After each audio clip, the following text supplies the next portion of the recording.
23 comenzamos como todos los días nuestro panel de conversación de actualidad, de temas nacionales, pero esta vez también es ineludible lo que está ocurriendo allí en la Franja de Gaza. Saludamos a nuestras invitadas, martes de mujeres, totalmente femenino. Saludamos a Francesca Parodi, ex secretaria general de Evópoli. Francesca, ¿cómo estás? Hola, muy buenos días, con una noticia triste, efectivamente, no. Bueno, imposible no quedarse ajeno a lo que está pasando. Así es. Verónica Figueroa Huencho, académica de la Facultad de Gobierno de la Universidad de Chile. Verónica, ¿cómo estás? Buen día. ¿Qué tal? Muy buenos días, ¿cómo estás? Muchas gracias por la invitación también a conversar de temas no tan importantes que están en la agenda hoy. Así es. Bueno, partimos con la situación que está ocurriendo allí en Oriente Medio, en la Franja de Gaza. Bien compleja de lado y lado, más de 1000 personas fallecidas. Está la zona, ¿no? La Franja de Gaza totalmente bloqueada, no hay luz, no hay tampoco agua y alimentos tampoco. Y desde este grupo terrorista Hamás se ha anunciado que se van a asesinar a rehenes, ¿no? Durante las próximas horas. Es bien triste, lamentable lo que está pasando en ese lugar y no se ve una pronta solución, más bien una guerra extensa, ¿no? Así lo han planteado algunos analistas. Bueno, comentarios en general de lo que está pasando en esa zona del mundo que nos repercute directamente. Ya vamos a hablar las reacciones en Chile, pero nos repercute porque nuestro país tiene probablemente la comunidad más grande de palestinos en el mundo y también tiene una comunidad judía muy presente, muy importante. Francesca, ¿cuál es tu apreciación así en general? Primero que nada, hacernos un poco parte de que esto es un conflicto que ya lleva muchísimo tiempo, independiente de que estemos viendo algo mucho más crudo con lo que está pasando en las últimas horas. Y recordemos también de que no es el único conflicto bélico que tenemos en el mundo, también tenemos lo que está pasando en Ucrania y que lamentablemente nos empezamos a acostumbrar y a olvidar un poco. Creo que esto viene un poco a tapar también a tapar o ponerse por sobre la noticia, para no decirlo en palabras tan burdas, de lo que está pasando en Ucrania y que lamentablemente lleva también miles de personas fallecidas. Aquí, primero que nada, voy a destacar la rápida reacción del gobierno en el sentido de poder enviar la ayuda necesaria para poder traer a los compatriotas que están allá, no solamente las personas que andaban de visita en Israel, sino que también las personas que estaban de vacaciones, y una condena absoluta. O sea, no tengo otra palabra para poder hablar de algo tan importante, tan terrible, y que lamentablemente creo que nos empezamos a acostumbrar, más allá de entrar al conflicto histórico que pueda tener Palestina e Israel, que viene de hace muchísimos años, que es casi incomprensible desde el punto de vista actual poder tener un conflicto de esta magnitud. Así que, por mi parte, condenar, esperar de que obviamente las ayudas que se puedan hacer y poder también, no solamente desde las ayudas humanitarias, de poder sacar las personas que están metidas ahí, pero recordemos que hay muchas personas que nadie las va a mover de ahí, que son las personas que viven efectivamente tanto en Israel como en la Franja de Gaza. Así que, por mi parte, una condena y esperemos obviamente que todas las mediaciones que se puedan hacer en un conflicto que es tan histórico y tan de larga data, que es complejo también analizarlo en corto plazo. Sí, ahora, Verónica, ha habido una tendencia, no solo en Chile, en general, como tomar posiciones, tomar bandos, ¿no? A verlo desde una óptica binaria, entre buenos y malos, víctimas y victimarios, cuando efectivamente es un conflicto histórico que tiene un montón de aristas culturales, políticas, religiosas, ¿no? Y se ha visto esto de abanderarse por una posición específica, y uno podría quizás identificar, bueno, varios elementos, pero que hay varias cosas que pueden ser ciertas a la vez. O sea, el hecho de este ataque que ocurrió hace 3 días aproximadamente es un ataque terrorista y se puede condenar sin ningún titubeo. Pero también se puede decir y se puede condenar la ocupación ilegal que ha ejercido Israel durante muchos años y que ha tenido no miles, sino que decenas y más de 100.000 muertos a lo largo de las últimas décadas. Por lo tanto, hay varias cosas que pueden ser ciertas a la vez, ¿no? No tiene que ser visto como blanco y negro. ¿Cuál es tu apreciación respecto de lo que ha pasado en las últimas horas? Bueno, sin duda no es un tema sencillo, ¿no? Tú señalabas y es lo que hemos podido además, ¿no? Cuando surgen estas situaciones tan dramáticas, tratar de encontrar cuál es, ¿no? O cuáles son los nudos que uno debiera de tener en cuenta para poder tener una posición. Por cierto, ¿no?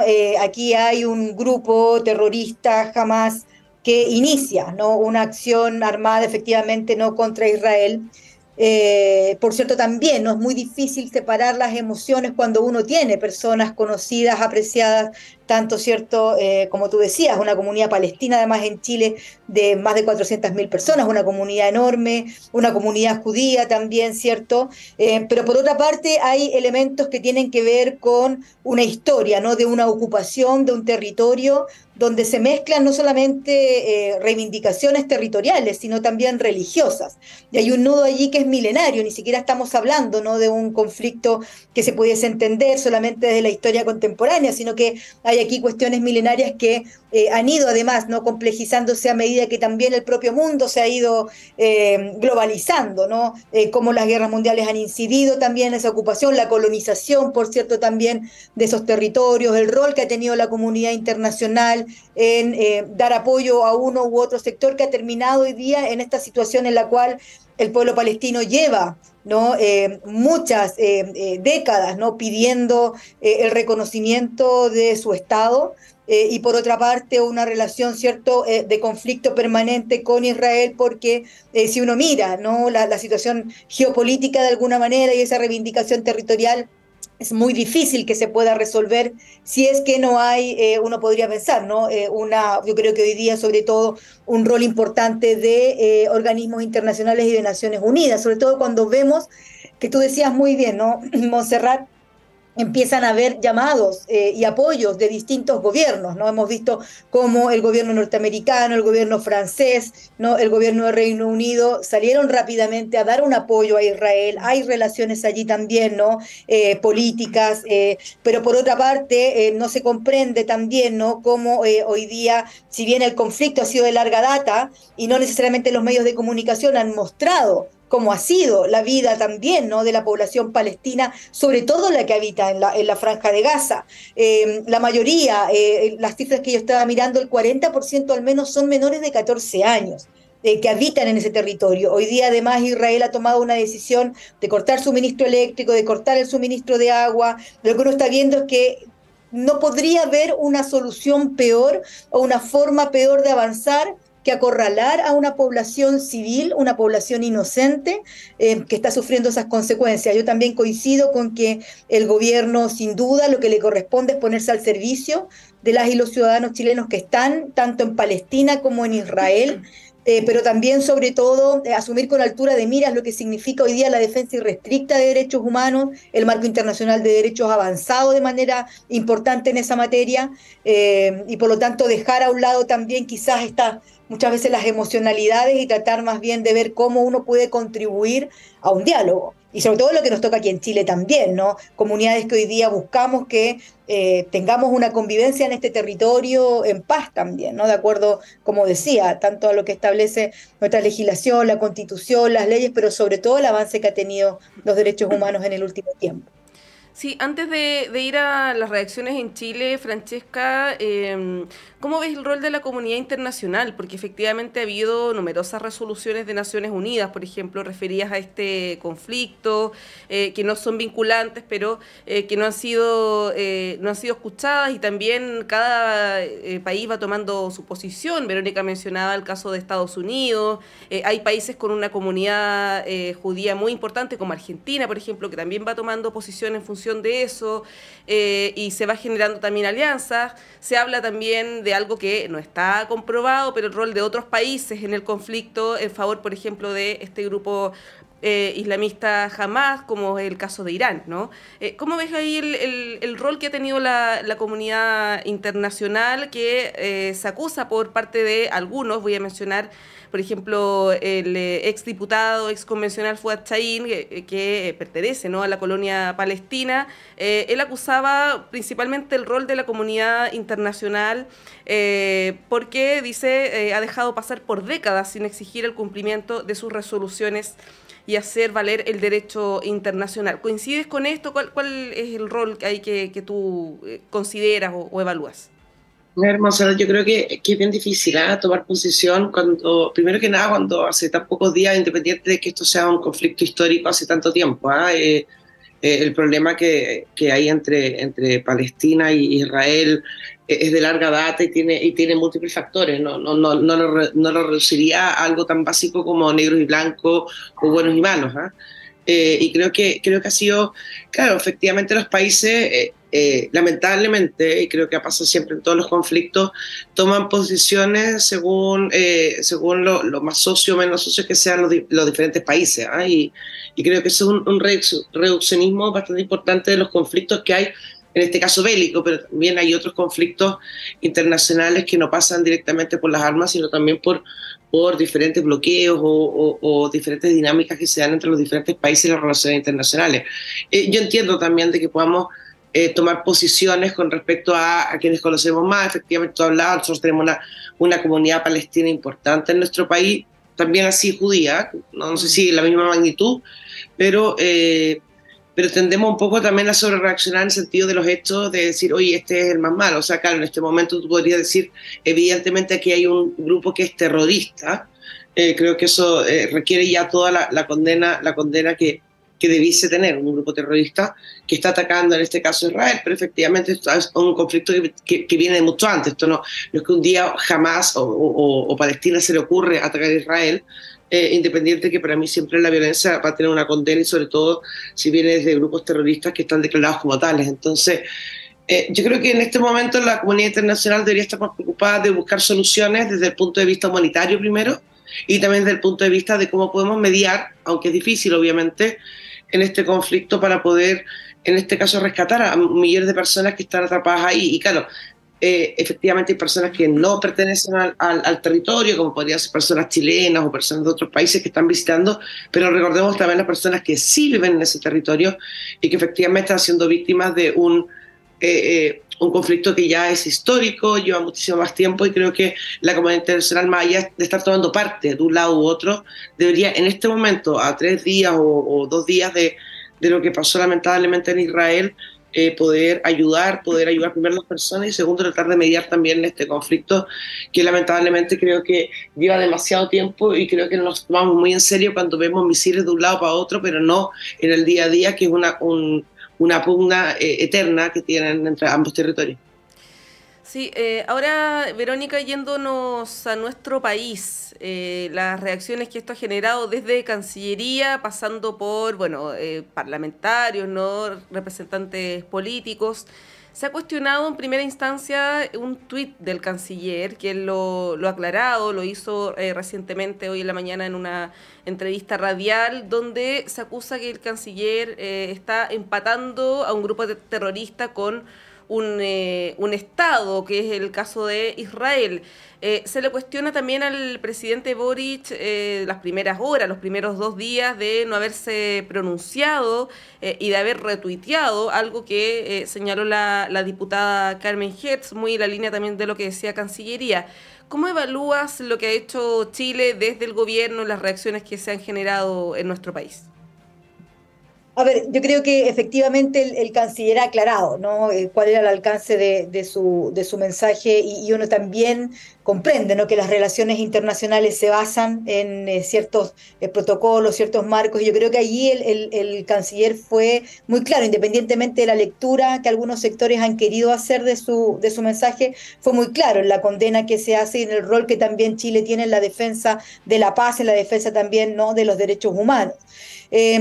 Hubo críticas también, ¿cierto? Tú lo decías respecto de la tardía, quizás respuesta oficial del presidente. Yo creo que el presidente comprendió o más bien asumió que su canciller es el que debía, de alguna manera, ¿cierto?, posicionar cuál era la voz oficial respecto de Chile o la posición oficial de Chile respecto de esto.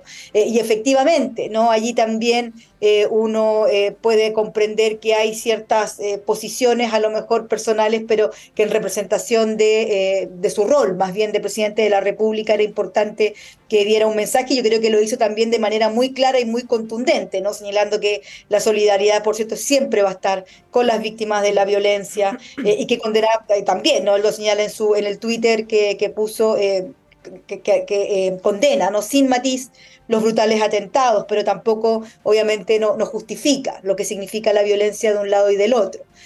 Creo que también los partidos políticos ahí han tenido un rol y algunas voces, tú señalabas, ¿cierto? El presidente, de hecho, había dicho, coincido plenamente con el Twitter de la diputada Carmen Hertz, ella también, ¿no? De alguna manera fue bien clara en señalar que la simpatía que uno pueda tener por la causa, ¿no?, palestina sobre todo, del reconocimiento de su Estado y del reconocimiento de su territorio, no puede ser confundida con la violencia que un grupo, ¿no?, como terrorista, como es Hamás, está hoy día utilizando, y obviamente no podemos tampoco pensar que la causa de Hamás es la causa palestina. Y creo que allí también uno quizás echa de menos, ¿no?, mucha pedagogía al respecto, y el poder comprender qué es lo que significa hoy, porque cuando uno ve, ¿no?, quizás en la efervescencia del momento, y uno lee muchos Twitter y lee también muchas noticias, se tiende a tener una mirada bien restringida de lo que significa, ¿no?, la causa palestina, con este grupo que además tú lo señalabas muy bien, apoyado no solamente por algunos países musulmanes, sino de los sectores más conservadores, ¿no?, y que atentan no solamente contra la vida, hoy lo estamos viendo, de civiles, particularmente de las mujeres, de las niñas, ¿no? Y hay ahí también un retroceso que también yo creo que es importante poner de alguna manera en la balanza. Hay que ver cómo se van decantando un poco los hechos. La verdad es que esto también es del día a día. Uno esperaría que ojalá haya una resolución pronta, al menos para terminar con las acciones, ¿cierto?, de un lado y del otro, estas acciones bélicas, que no escalen. Las amenazas de Hamás son muy, obviamente, preocupantes y terribles, y tienen que mantener a la comunidad, y sobre todo a aquellos que defendemos también los derechos humanos, muy atentos a lo que pueda ocurrir. Y bueno, y esperamos también, ¿no?, que el Estado de Chile siga, y tendremos que también mirar, ¿no?, qué es lo que va a pasar efectivamente con este vuelo, ¿cierto?, de traer personas que están tanto en Palestina como en Israel, y cuáles van a ser los siguientes pasos que va a dar también tanto el gobierno como la Cancillería en esta línea. Sí, es importante lo que dice Verónica, de no confundir efectivamente este grupo extremista, ¿no?, terrorista. Hamás tiene prácticas muy similares, como para que se hagan una idea, a el Estado Islámico, ¿no? Y tiene poco que ver con la causa palestina, lo han dicho varios analistas. Raúl Sor lo dijo el fin de semana muy claramente. Ahora, Francesca, volviendo al tema de Chile, los cuestionamientos al presidente Boric, él ha mostrado una simpatía por la causa palestina cuando era diputado, ¿no? Tuvo ahí un entrevero con el embajador cuando no se le entregaron las cartas credenciales, esto fue el año pasado. Hay un historial conflictivo, podríamos decir, entre el gobierno y la embajada israelí. ¿Cómo ves eso, no? El que se haya demorado, el que haya retuiteado a una diputada, no es habitual. De hecho, los presidentes de América Latina, la mayoría, emitieron declaraciones inmediatamente, ¿no? Y el presidente Boric no lo hizo. Ahora, hoy día en la mañana el canciller decía, la voz del presidente estaba plasmada en la declaración de Cancillería, lo que parece evidente, pero quizás se extrañó un pronunciamiento más explícito y categórico del presidente, que llegó el día de ayer. ¿Cómo analizas la reacción de la Cancillería, del Estado chileno, y también otras reacciones que ha habido políticas, ¿no?, de las últimas horas? Mira, Montserrat, yo efectivamente creo que ahí hay un tema con el presidente Boric en la forma de comunicarse, ¿eh? Porque efectivamente el presidente Boric tuitea hasta los temblores, ¿eh? Desde el punto de vista de que él es muy explícito en Twitter. Entonces el problema no es lo que él dice, sino lo que deja de decir, ¿ah? Porque se mete efectivamente en todos los temas. Tiene una forma de comunicarse muy diferente a lo que tienen los presidentes de Estado, particularmente si nos comparamos con los países de Latinoamérica.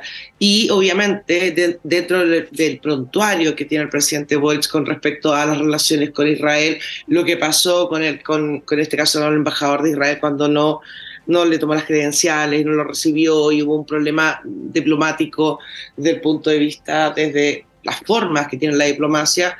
Claro, uno podría entrar en ese tipo de suspicacia, pero yo vuelvo a insistir, yo creo que también el hecho de la forma de comunicarse del presidente Boric llama la atención lo que deja de decir que lo que dice, particularmente en esa red social, porque es muy activo, desde los temblores, desde ojalá no se hayan movido mucho, entonces llamó la atención, obviamente. Ahora, más allá de la polémica, si es que tuiteó tarde o no tuiteó tarde, yo sí rescato el hecho de que se haya reaccionado con respecto a las personas que en este momento creo que debería ser el punto central, las personas que en este momento están en el lugar, que son compatriotas nuestros, desde el punto de vista un poco más egoísta, de poder rescatar a las personas que están en la franja de Gaza o en Israel o en el territorio sufriendo y que puedan volver a su país, y eso es lo que yo rescato.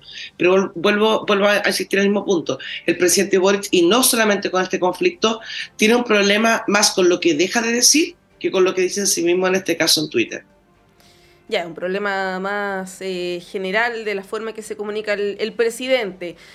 Tenemos que irnos a una pausa, pero a la vuelta los dejo a nuestros auditores, los y las dejo invitados a que sigan en nuestra sintonía, porque vamos a conversar del proceso constituyente que está en horas clave. Quedan muy poquitas horas para que el Consejo de Expertos pueda presentar algunos cambios, ¿no? Y esto se va a votar los días que siguen. Son los plazos muy acotados, así que vamos a tener noticias muy prontamente, pero tenemos que irnos a una pausa y a la vuelta volvemos con este y otros temas.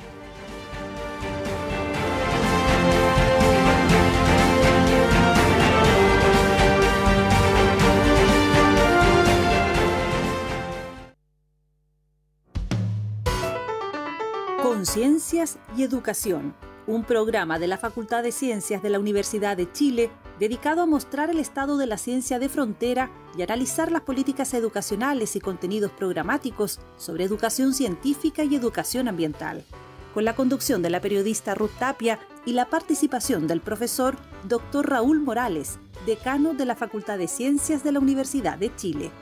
Conciencias y Educación, un programa para una ciudadanía más demandada en los avances científicos, tecnológicos y ambientales. Todos los viernes a las 12 horas en el 102.5 FM y radio.uchile.cl.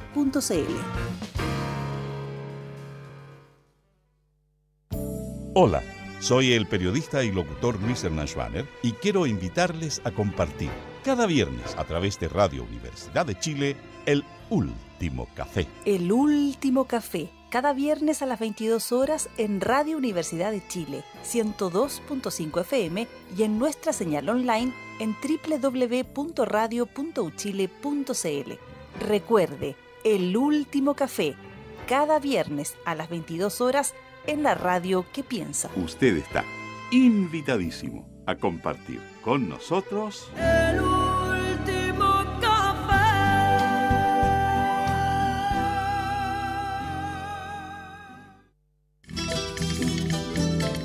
Chile, su tierra y su gente. Sintonízanos todos los domingos a las 11 de la mañana en Radio Universidad de Chile. Les invitamos a seguir acompañándonos para continuar nuestro viaje conjunto desde hace más de 13 años. Como siempre, seguimos en la senda de la conservación del patrimonio natural y cultural que da identidad a nuestro país diverso y emblemático. Les esperamos los domingos a las 11 de la mañana en el 102.5 FM para compartir con Chile, su tierra y su gente.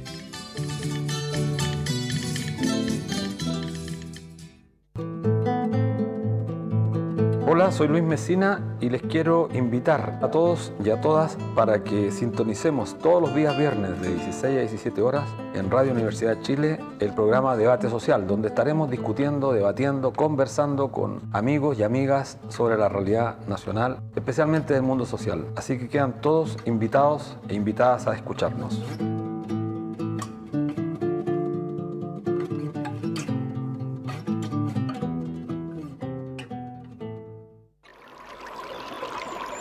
Aguas Trayén o Cascada en Mapudungún es la mejor agua purificada con tecnología de última generación. Para más información, visite su página web www.aguastrayen.com.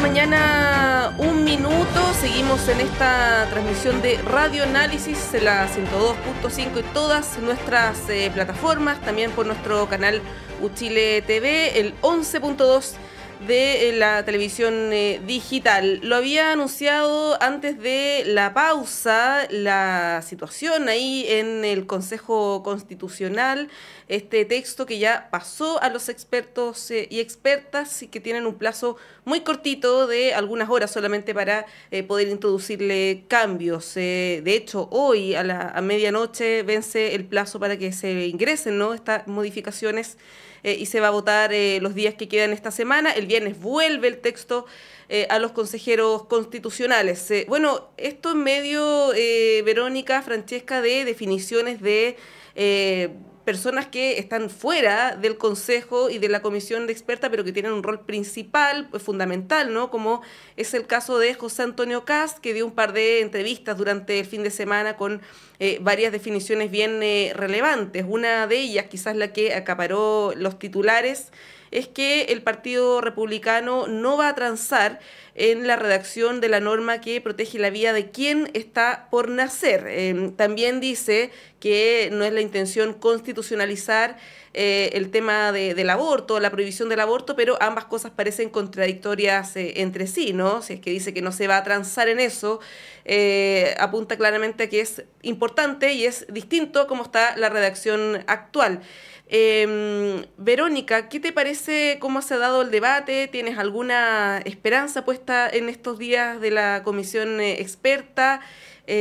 Porque son pocas las posibilidades. Bueno, es este el momento, por eso es tan importante, donde se pueden introducir cambios sustantivos al texto, luego pasa al Consejo, donde sabemos que el Partido Republicano tiene el poder de veto. ¿Tienes alguna expectativa o ya perdiste la fe?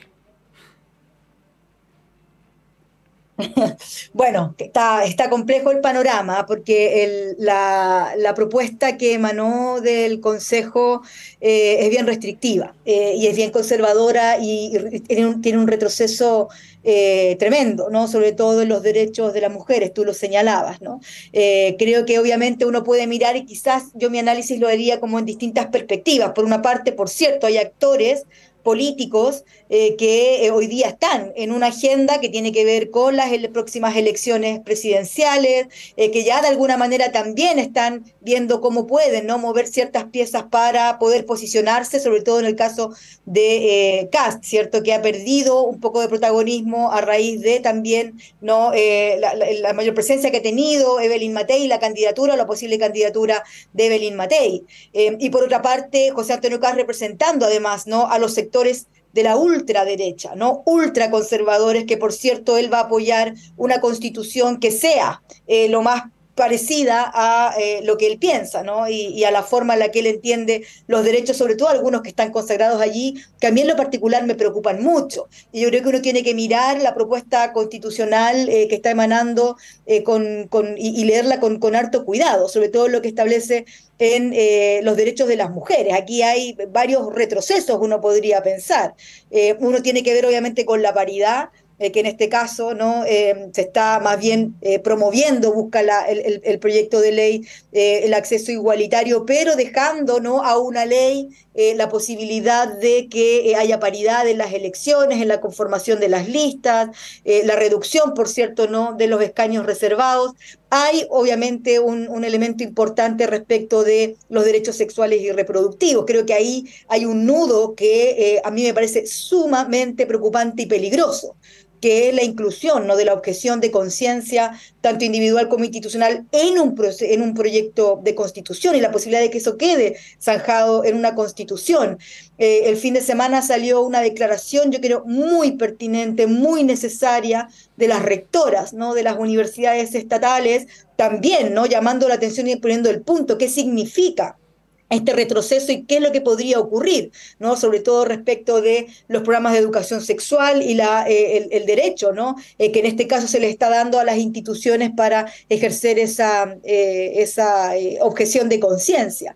La CADEM mostraba algunos resultados a propósito bien interesantes de lo que está ocurriendo, ¿no? Y una de las preguntas que hacía era si uno votaría a favor o en contra dependiendo de la propuesta que quede en la Constitución, ¿no? ¿Cuáles serían las condiciones para votar a favor y en contra? Y si bien uno puede comprender que hay miradas distintas respecto de la disminución, por ejemplo, de la cantidad de diputados y diputadas, por cierto, ¿no? La necesidad de que se establezca un Estado democrático y social de derechos, una de las principales, yo diría, causales por las cuales se votaría en contra de este proyecto es que pone en riesgo el aborto en 3 causales. Y creo que eso da cuenta de cómo en los últimos años Chile ha avanzado en una materia que es clave y que es sustantiva. Y que de quedar aquello en la Constitución, claramente no solamente supone un retroceso, creo yo, sino también un peligro para los derechos de las niñas, de las mujeres, de las adolescentes. Lo hemos visto a propósito ¿no? de, si bien uno podría avanzar ¿no? a un aborto universal o gratuito más bien, ¿no? que impida la muerte de las mujeres en condiciones como las que estamos viendo hoy día en nuestro país, claramente el que esto quede reflejado en una constitución, creo yo que ahí pone algunos elementos tremendos. Para mí, como mujer indígena, ¿no? O como persona que se autoidentifica como parte de un pueblo indígena, del pueblo mapuche, uno puede ver que, claro, la Constitución establece hoy día este proyecto un reconocimiento a la existencia al menos, ¿no? Dentro de la nación chilena lo establece, de la existencia de los pueblos indígenas y el rol del Estado en promover la cultura y el respeto a la cultura de los pueblos indígenas. Por esa lectura yo no la puedo desapegar de la lectura de otros derechos que suponen una amenaza tremenda para las generaciones futuras, ¿no? Y como madre, además de una adolescente, no podría yo tampoco, ¿cierto?, apoyar que mi hija tuviera que crecer en el marco de una constitución que suponga una restricción a sus libertades ganadas, ¿cierto?, de manera tan legítima, sobre todo en las últimas décadas, ¿no?, a propósito de los movimientos de las mujeres. Sí, bueno, ahí Verónica profundizaba, Fran, en una de las aristas, de las varias aristas que tiene este debate, y mencionaba, Verónica, el tema de las encuestas, ¿no? El caso, por ejemplo, de la Academia, que en términos muy generales se plantea que el en contra, que es la opción que va a estar en la papeleta, cayó 6 puntos esta semana. Y eso tiene varias, podría tener varias repercusiones, ¿no? Una de ellas es que desde los sectores que tienen las riendas de este proceso, particularmente el Partido Republicano, lo vean como un aliciente, ¿no?, para seguir en la línea en la que están ahora y pensar que está la posibilidad de, como dijo José Antonio Kast, darlo vuelta. Por lo tanto, la lógica sería, bueno, si nosotros con las propuestas que tenemos, como el tema de los parlamentarios, ¿no?, que son populares, lo de las contribuciones, etcétera, podemos dar vuelta este partido y no retroceder, no dar nuestro brazo a torcer. ¿Cómo ves ese escenario mezclado también con el tema electoral, por cierto, no lo que va a pasar ahí en 2 meses más? Estás silenciada, no te escuchamos.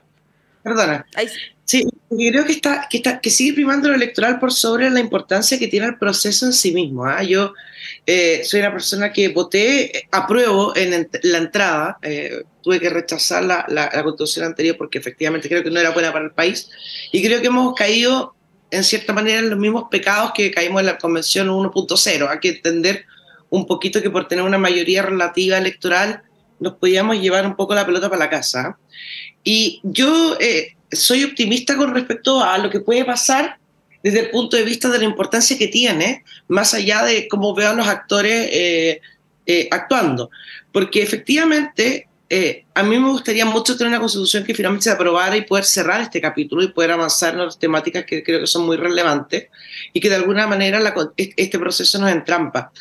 Claro, tú ves un poco las encuestas y efectivamente esto ha sido un proceso que ha partido con un rechazo de entrada, a diferencia del 1.0, que efectivamente las encuestas se dieron vuelta, porque iban en un apruebo y terminaron los últimos 4 o 5 meses, no recuerdo muy bien, con la opción rechazo por sobre el apruebo. Y si uno mira lo que recién decía Verónica, incluso con respecto a las diferentes temáticas que hacen demostrar favor en contra, claro, tiene cosas muy populares, que son la libertad de elegir, la reducción de los escaños, el Estado social democrático de derecho, incluso el tema de las contribuciones, que es un poco paradójico ponerlo en la Constitución. Y obviamente aquellas opciones que están en contra son el tema de la paridad y obviamente el tema del aborto en 3 causales. Yo lo que no estoy de acuerdo para nada con José Antonio Kast, que suelo no estar muy de acuerdo con él en todo caso, es el tema de poder darlo vuelta sin tener una reacción. Esto es como intentar cambiar un equipo de fútbol sin mover los jugadores, así como que la gente se dé cuenta que lo que estoy proponiendo está bien. Y yo creo que eso de alguna manera te habla de un fin más bien electoralista que un fin de poder hacer, porque yo creo que está haciendo un guiño a su electorado. Creo que mal planteado, porque creo que si él quiere plantearse ser presidente de Chile, tiene que entender que tiene que representar mucho más allá de la superderecha, tiene que representar sectores de centro, incluso a sectores de centro-izquierda. Entonces, creo que es una mirada muy a corto plazo. Yo espero que en la comisión de expertos, que tiene muy poquitas horas para poder revertir o dar vuelta a este partido, entienda que hay que cambiar cosas, que hay que integrar nuevos jugadores. Yo creo que una constitución planteada solamente desde un sector político, creo que ahí me siento más bien orgullosa de mi partido, que creo que ha sido bastante tendiente a trazar puentes, no lo suficiente de mi coalición. Creo que mi coalición también se ha rendido un poquito también a la voz cantante republicana y la ha bailado las canciones, de poder también integrar a un sector también de la izquierda, porque efectivamente yo creo que sería un absoluto. Yo quiero salir de este paso, y lo he dicho siempre, creo que es muy importante cerrar este proceso, pero también creo que cerrar este proceso con un 52% creo que sería también un daño enorme al país también. Entonces, si no somos capaces de representar una amplia población, me gustaría probarlo incluso por sobre el 62% que rechazó la anterior, creo que sería lamentablemente, digamos, pan para hoy, hambre para mañana, y seguiríamos entrampados en una misma discusión. Entonces, creo que la generosidad que tiene que tener la comisión de expertos, pero sobre todo más allá de la comisión de expertos, cuando vuelva al Pleno, cuando vuelva al Consejo Constitucional, poder tener amplios consensos, creo que eso es fundamental. Así que creo que una mirada muy a corto plazo es decir, yo quiero aprobar esto, vamos a dar vuelta al partido, pero no estoy dispuesto a cambiar ningún jugador. Creo que lamentablemente está haciendo un guiño a su electorado, y con ese electorado obviamente no se ganan elecciones presidenciales, y sobre todo en este caso creo que se le hace un daño enorme al país. No, claro, y además esto de la lógica de un partido de fútbol donde hay 2 equipos y uno se impone por sobre el otro, también no sé si es el mejor ejemplo, ¿no? Cuando se busca un acuerdo amplio del país.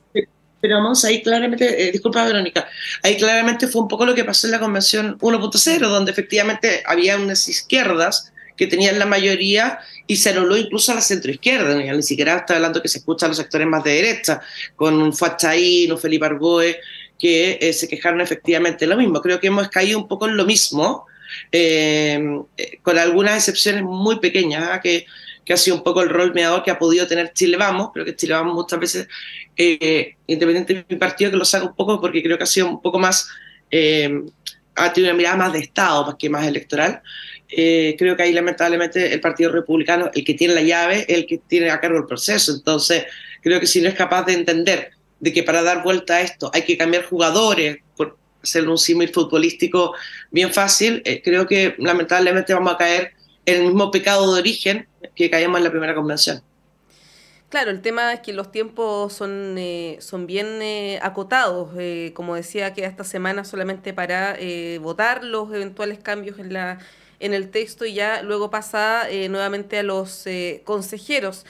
Ahora, Verónica, ya que se ha aludido al tema de los republicanos, yo mencionaba al principio las declaraciones de José Antonio Kast, que fueron bien duras y bien decidoras respecto de cuál es la posición que va a tomar el Partido Republicano. En general, los consejeros no hablan mucho, salvo Beatriz Evia y Luis Silva. Los consejeros, que son la mayoría, guardan bastante silencio. Acá en la radio hemos tratado de entrevistarlos varias veces y no hemos tenido éxito, pero se entiende que cuando habla José Antonio Kast habla por el partido, por tanto por los consejeros de esa colectividad. ¿Cómo ves el rol ahí del Partido Republicano y si es que es posible, como advierten algunos analistas, que el proyecto político del Partido Republicano, que es una fuerza impugnadora, ¿no?, nueva en nuestro sistema político, pueda tambalear, pueda verse perjudicado después de este proceso? Hablábamos el fin de semana con algunos analistas justamente de este sector, no del Partido Republicano, pero sí de derecha o de centro derecha. Hugo Herrera, por ejemplo, él señalaba que los republicanos se juegan su futuro completo porque o contribuyen a parir la nueva constitución con un apoyo amplio, o se transforman en un grupo partisano de minorías. Él ve esas dos posibilidades. Lo que estamos viendo ahora por las declaraciones del mismo Kast y lo que ha sido el comportamiento del Consejo es que se acerca más a la segunda que a la primera opción. ¿Cómo ves tú ahí el rol de este partido, obviamente en el marco de este proceso?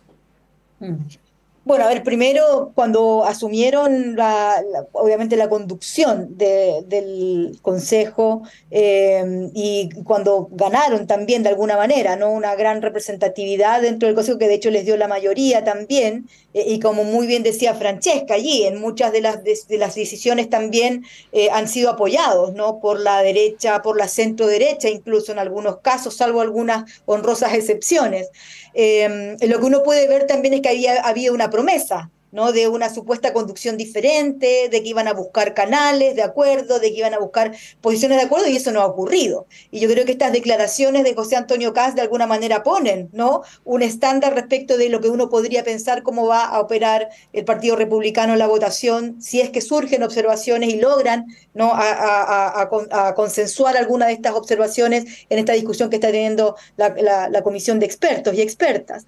Creo que también aquí hay que mirar quizás con sumo cuidado, sobre todo porque lo que ha ocurrido en Chile, que nos hace en los últimos años el no poder quizás no tener lecturas tan que puedan anticipar con tanta certeza cómo va a operar el electorado, pensando también en el voto obligatorio y cómo eso se va a ver reflejado en las elecciones ahora del Consejo, cómo van a operar las próximas elecciones, ¿no?, de alcaldías, ¿cierto?, los municipios, las elecciones municipales, las elecciones también, que de hecho, ¿no?, a propósito del cónclave oficialista, donde están tratando de ampliar una base de apoyo, incorporando o invitando a la democracia cristiana a buscarse también o a sumarse a los partidos de la coalición oficialista. Y por otra parte también, ¿no?, cuando uno puede quizás entender que la votación mayoritaria que tuvo Republicanos es en esta especie de mirar ciertas urgencias que tiene el país y preocupaciones que tiene la ciudadanía en general, cuando hablamos de la agenda de seguridad, sobre todo, que ha sido un tema que se ha tomado a la agenda y que yo creo que allí la izquierda no ha tenido la capacidad de armar una agenda que sea también, ¿no?, convincente, a pesar de las cifras. Cuando uno mira las cifras, sobre todo las que ha entregado la ministra en el último tiempo, son cifras que también dan cuenta de cómo ha ido avanzando una agenda de seguridad y que es posible avanzar en ello. Pero creo que también ahí la derecha se ha apoderado de estas temáticas que parecieran ser solo un resorte de ellos, y habría que mirar cómo de alguna manera lo incorporan en una propuesta de gobierno a propósito de las próximas elecciones presidenciales. Yo no me animaría a avisorar cómo va a ocurrir. Creo sí que es importante despejar y que la ciudadanía comprenda la diferencia que hay entre lo que se está planteando hoy día en una propuesta constituyente una propuesta de una constitución, es decir, arreglos de convivencia, las reglas del juego que van a regir en los próximos, al menos, ¿no? 30, 40 años, independientemente de las modificaciones que se puedan hacer a ese proyecto de constitución. Por cierto, yo creo que tenemos que tener una nueva constitución, pero no al costo en el que la estamos teniendo hoy día. Es necesario continuar en un proceso de reflexión. Habrá que ver, no es necesario que sea inmediato, pero tiene que quedar esa puerta abierta para rediscutir una nueva constitución. Pero eso es muy distinto a una agenda de partido y a una agenda cortoplacista, que uno pudiese pensar para un periodo de gobierno que son 4 años. En la Constitución da el marco para el ejercicio de esos 4 años de gobierno, pero no podemos transar en función de las urgencias una agenda mucho más estructural y de mucho más largo plazo, como supone el tener una nueva Constitución. Bueno, les quiero proponer un último tema, me imagino que aquí van a estar más en desacuerdo, que es el veto a la ley de usurpaciones, que ha generado un montón de reacciones. Hace algunas horas, por ejemplo, la bancada del Partido Comunista emitió una declaración con todos sus diputados donde se cuestionan algunos elementos del veto de su propio gobierno. Esto, a su vez, también ha generado ahí reacciones encontradas con el oficialismo. Por ejemplo, el diputado Jaime Araya, según consigna hoy el Mercurio, que es el subjefe de la bancada del PPD, señaló que esto muestra un quiebre evidente al interior del oficialismo y que quizás el Partido Comunista ya dio por fracasado al gobierno. Bueno, varias reacciones en el oficialismo. Sabíamos que el veto no generaba un consenso y a su vez con la oposición ha generado un debate bien acalorado ahí en el Congreso con declaraciones algunas pasadas de pueblo, por decirlo de alguna manera, ¿no? Francesca, ¿cómo ves este debate y el futuro del veto, que es incierto, ¿no? Con esta declaración del Partido Comunista no está tan claro el apoyo a estos cambios que propone el Ejecutivo. Sí, Montserrat, si me permite tomar una licencia y tomando el tema que hablaba Verónica, engancharlo con usurpaciones. Yo creo que este ha sido creo que republicanos, su mayoría en el gobierno tiene mucho que ver con esta temática, seguridad en sí misma, porque igual es paradójico poder encargarle de hacer una nueva constitución a un partido que no quería una nueva constitución. Recordemos que se levantó de la mesa de negociación de cómo salíamos del conflicto y finalmente son ellos los que tienen en este momento la llave.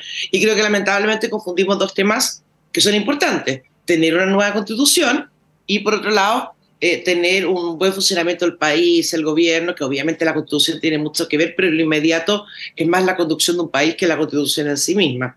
Independiente de que yo soy una persona que creo que tenemos que cerrar el proceso con una nueva constitución y no conformarnos o aprobando o reivindicando la que tenemos actualmente o la que nos quiere imponer republicanos. Creo que el tema de seguridad es el gran talón de Aquiles que tiene este gobierno, porque efectivamente, independiente de que pueda estar más o menos de acuerdo con el veto, yo no estoy de acuerdo con el veto, creo que hay que penalizar las usurpaciones como delito, como lo que es, y no como una multa o una falta, o dejar en manos de un juez el tipo de penalización que eso tiene. Creo que lamentablemente es el propio oficialismo el que no se pone de acuerdo, porque tú ves las declaraciones, efectivamente la oposición, que fue en gran parte la impulsora de la ley de usurpaciones, defiende su proyecto, y ves un gobierno que la ministra Carolina Toá creo que ha bailado bastante sola en esto, porque efectivamente es la persona que encabeza este veto, pero ves también los primeros sectores de la izquierda, del oficialismo, cuestionando también el veto con respecto a cómo se modificaría esta ley. Entonces yo creo que ahí está el gran problema que ha tenido el gobierno con respecto a los temas de seguridad, y creo que también siendo un poco más efectista y haciendo un poco política de ficción, fue lo que llevó a los republicanos también a redactar o a tener en este caso el director de orquesta en la nueva constitución. Entonces yo vi el cónclave este fin de semana, donde aparte de pensar electoralmente, que me parece bastante raro que un cónclave oficialista a más de 2 años de una propia elección esté pensando más en las elecciones de cómo sale parado este gobierno. En vez de ponerse de acuerdo, busquen más salidas electorales. Creo que es francamente lamentable, y creo que es lo que tiene al gobierno también en la posición que está, donde hoy día digámoslo, creo que es más popular decir que está a favor del veto que en contra del veto, cosa que es un poco raro desde el punto de vista de lo popular, ¿eh? Porque efectivamente las personas, cuando se habla de este tema, creo que tiene una amplia mayoría el hecho de entender un delito por lo que es, un delito. Entonces creo que el gobierno sí se encuentra en un zapato chino, pero se encuentra en un zapato chino producto que los propios actores del gobierno, yo lo había escuchado también al senador Castro, oficialista por cierto, hablar muy duramente en contra del veto del gobierno. Entonces, más allá de calificar el veto en sí mismo, creo que lo que primero debería ver el gobierno es cuánta agua tiene en la piscina para poder tirarse con sus propios actores a realizar un veto, como en este caso el veto de usurpaciones, que puede ser, que lo podamos discutir, que hay cosas que puedan ser más o menos comprensibles o mejorables, pero que fue un veto. La palabra en sí mismo es una herramienta constitucional, por cierto, pero creo que se tiró a la piscina sin saber absolutamente si tenía una gota de agua a la piscina para poder amortiguar esta herramienta que si bien es constitucional, es dura en sí misma. Verónica. Bueno, yo creo que esta es una pésima ley. Yo creo que nunca debió de haber avanzado como ha avanzado. Creo que es, a propósito de los retrocesos que decíamos, ¿no? Esta idea de la legítima defensa privilegiada que busca instaurar en la ley. Obviamente uno podría, y la propia ministra lo ha señalado, ¿no? La necesidad, y de alguna manera el veto se relaciona con eso, como si bien son delitos y se pueden ser calificados de delitos, cuál es la gradualidad de alguna manera también de aquello, ¿no? Y sobre todo cómo van a proceder las detenciones de quienes cometen, ¿no? estos delitos de apropiación, cuándo se les puede desalojar, cuáles son las atribuciones que van a tener las policías en este caso, cuándo puede operar, ¿cierto?, una prisión preventiva, cuando un juez, por ejemplo, podría definir que en realidad lo que procede es una falta o una multa. Y creo que aquí hay varios temas que son muy, muy complejos también de poner aquí. Yo quisiera hacer varias lecturas. Cuando uno piensa, ¿no?, en la usurpación, ¿cierto?, de viviendas, de inmuebles, la usurpación podría ser, ¿no?, entendida de una manera muy amplia. Ha habido movimientos, ¿cierto?, sociales que han logrado instaurar políticas públicas a propósito de utilizar como una estrategia, por ejemplo, ¿no? La ocupación, cuando hablamos de campamentos, cuando hablamos, por ejemplo, ¿no? Y que eso ha llevado a que de alguna manera se regule en la legislación.